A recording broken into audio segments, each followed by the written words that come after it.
Hey friends, welcome to Sunshine Acres. I'm going to take you on a little tour of where our sheep are at right now. We just got done getting all of our bales in for this year. We haven't weatherproofed them yet, and I'll do a later video on how we do that. So let me take you down here. I'll show you where the sheep are at and how the pastures are looking. It rained pretty hard last night. We had some thunderstorms, so we've got a little bit of wet here. But when we go to check our sheep, we always get to walk this grassy little lane here.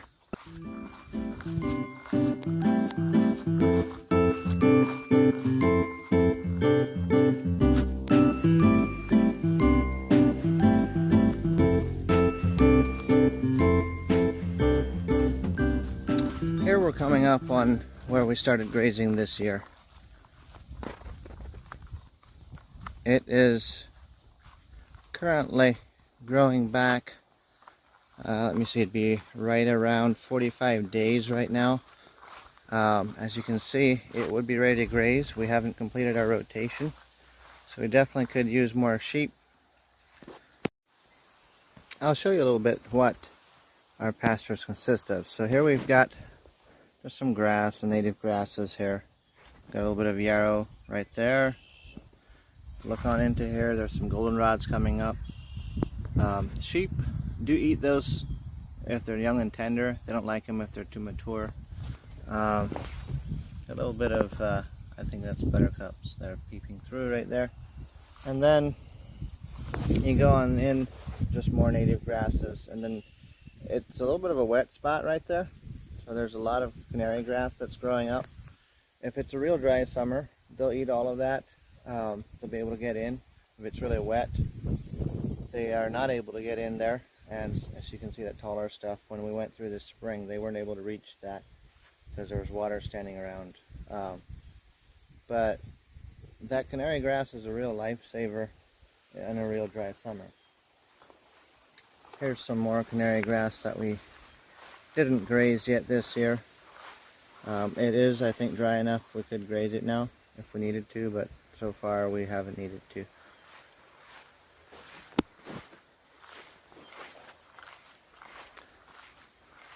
Coming along here, we've got some other species mixed in. I'm not sure what all those are. We've got some more broadleaves, and then a few little white flowers down there. We got a lot of milkweed mixed in. They do eat that. Their mouths turn a dark brown color when they do, and so they do eat it. I like the habitat it creates for the monarch butterflies. Our pastures are just teeming with wildlife. You can hear the birds in the background right now, but there was a little bird here beside us. I didn't get to see what it was, but I think it has a nest there in the deep grass. Coming on around here,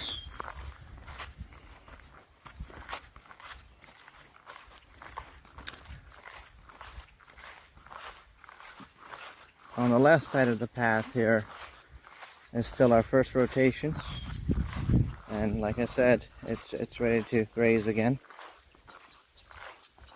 And then if we turn over here to the right, that was our third paddock. So our paddocks this year have been generally about a week long. So this is about the third week. It'd be right around 30,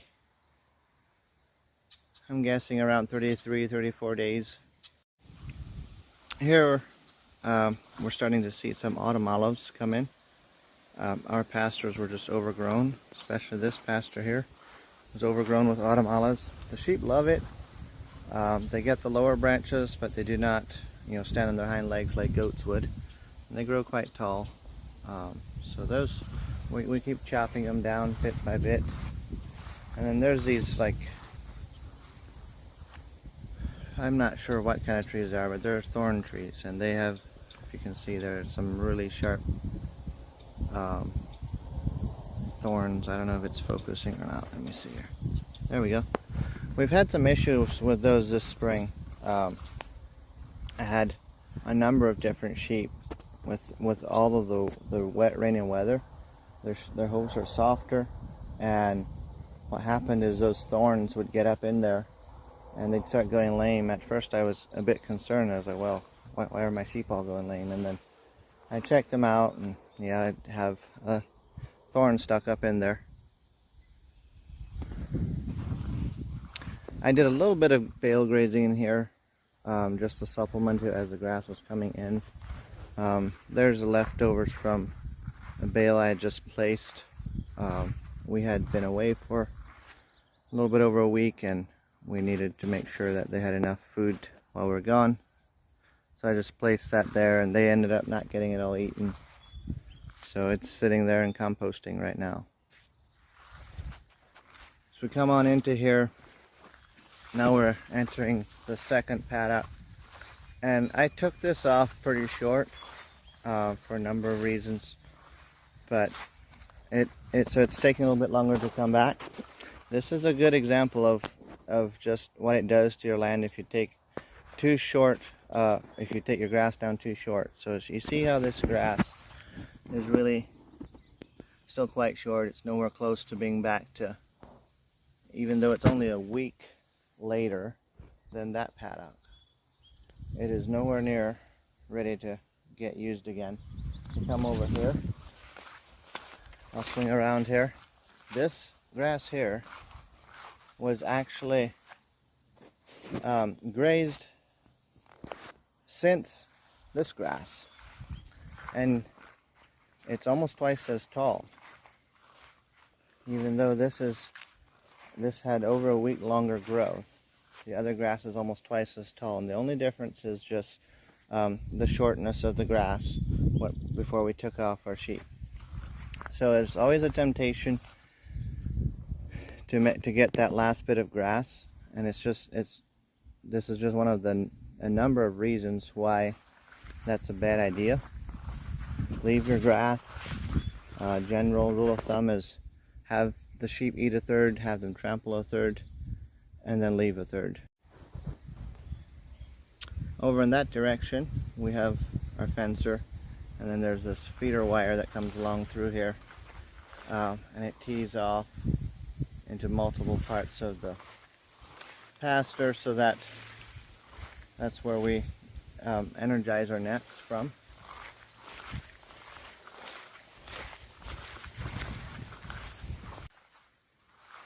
There's a monarch butterfly floating around by the milkweeds. I love seeing them. I don't know if you can see it in the video or not, but flitting around. So I wanted to show you guys, right here is a pasture we just moved them out of, a paddock we just moved them out of, and that's what we like to see. There's still a lot of residual there. There's still a lot of grass there, and yet they've trampled it, they've eaten it. I'll bring you over here. With doing 1 week rotations like we are right now, it just is difficult to get them to eat it as evenly as we should. Right now that's what our schedule's allowing for us to move them with. But this is, let me show you here. Here they've gotten this a lot shorter, which the soil is also much poorer here. But you see how short that is? That's not ideal. Not at all. That's too short. It's mostly just this one area in this paddock, so the main paddock is still fine, and it was about right. I try to average it out. I don't want to leave uneaten grass, but I also don't want a lot of spots like this that are just getting really hammered too hard.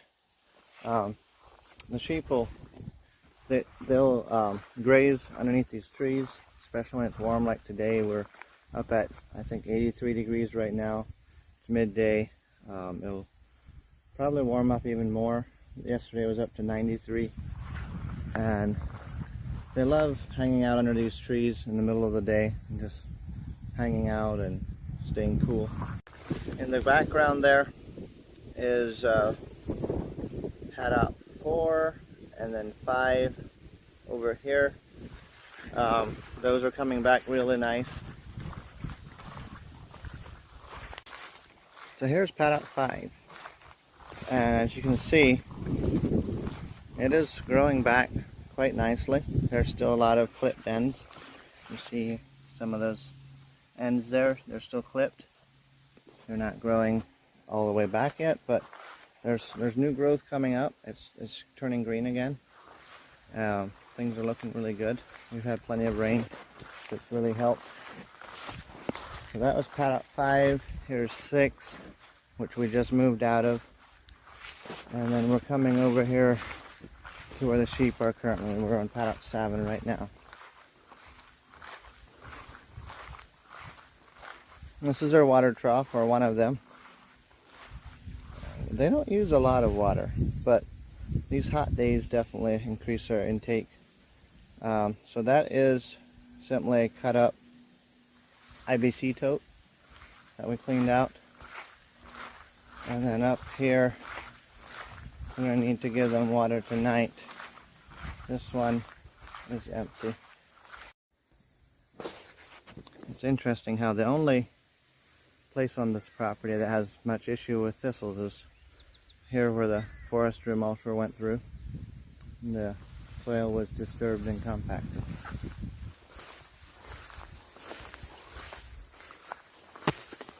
We have lots of rocks. You can see one there in the background under the tree. But this would hardly be suitable land for farming, crop farming. And so it's just perfect for pasture.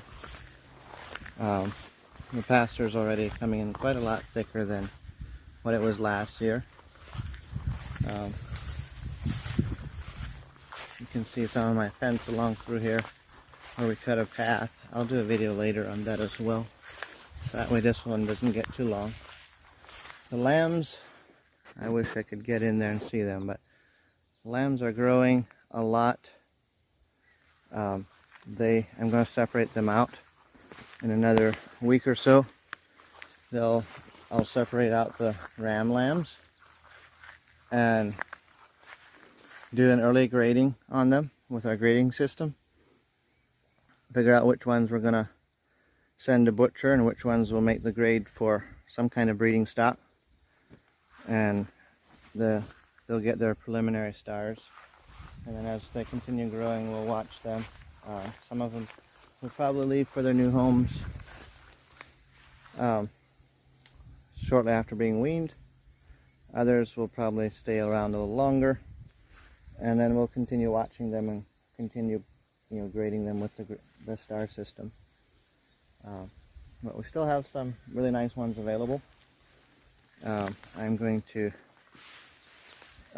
list some of them. I have plans to list some of them on the Michigan Sheep Producers auction coming up here, the breeding stock auction. So look out for that. There's 22206 coming through. That's her first lamb. But look at the size on that thing. Look at the size. Got good length on him. And he's only 2 years old. The camera doesn't do him justice, but look at the size on him. He's got to be up in the 60-ish pounds range, and he's only 2 months old. First time ewe.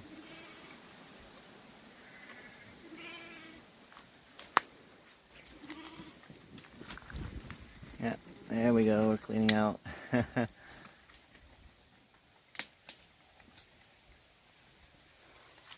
There's some nice lambs standing up in front of us here. It's a good one peering over that branch.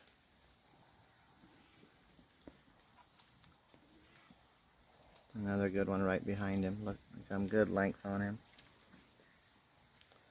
Oh, there's a lamb right there, and that's his mother right beside him. Look at this. Look at how close to the same size they are at 2 months. 2 months and 1 year. Mother's 1 year old and he's 2 months, and look at how similar size. And we've got a little ram lamb checking us out. Let me adjust that a little bit again.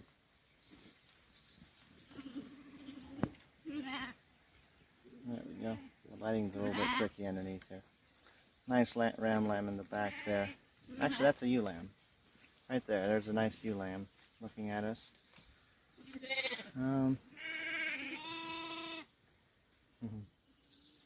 Just kind of wondering why they're being disturbed.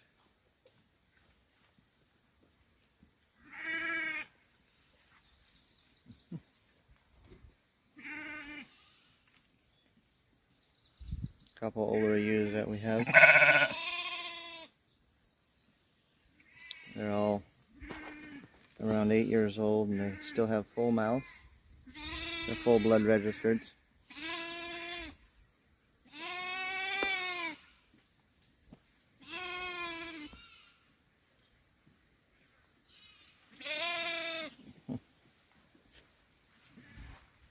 There's a few nice. You can see the chests on them. They're pretty nice. So these have all, they've not gotten any grain. You see the pasture that they're on. That's what they were born in April and May. And most of these were. There's one, a couple here that are in June. But yeah, that gives you a little bit of an idea what we have.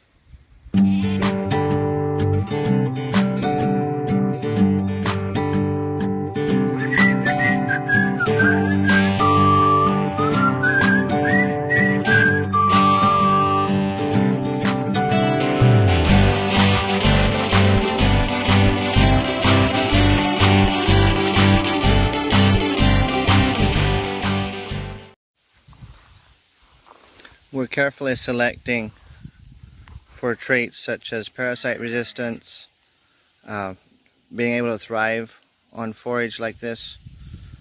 You can see them eating there on the autumn olives. They love the branches. Slow hoof growth. Out of about 70 ewes, I had to trim right around 5 of them this year. So it's a big improvement there. Have not had to deworm anyone since, well, about 1.5 years now that I haven't dewormed anyone. And then it was very minimal. So we're working on that. We've got some rams in that are doing very well with that. We were able to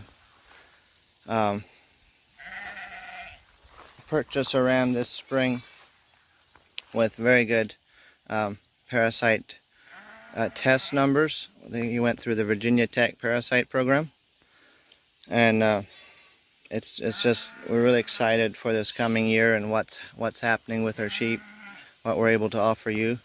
We're looking to actually develop a sheep that really is carefree, really has that good carcass quality, converting this grass, this forage into good quality meat that will feed families.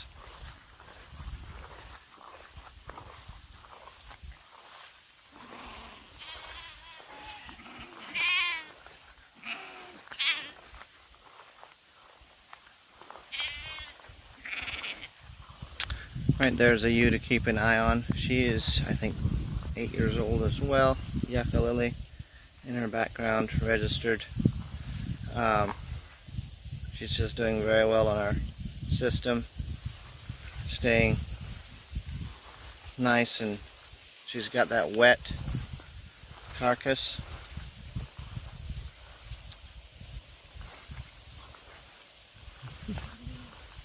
And then right behind her there is a young purebred. She's a Delta Dorper breeding. There you can see her a little bit, just lifted her head. Very prolific. Her feet are just 5-star. She has absolutely no need for trimming. So thanks for coming along on this tour today of our farm, what we do here at Sunshine Acres. Remember to like and subscribe to our YouTube channel, our Facebook page, for more updates, more information on how we are gearing up to actually feed our family, make a living off of the land again.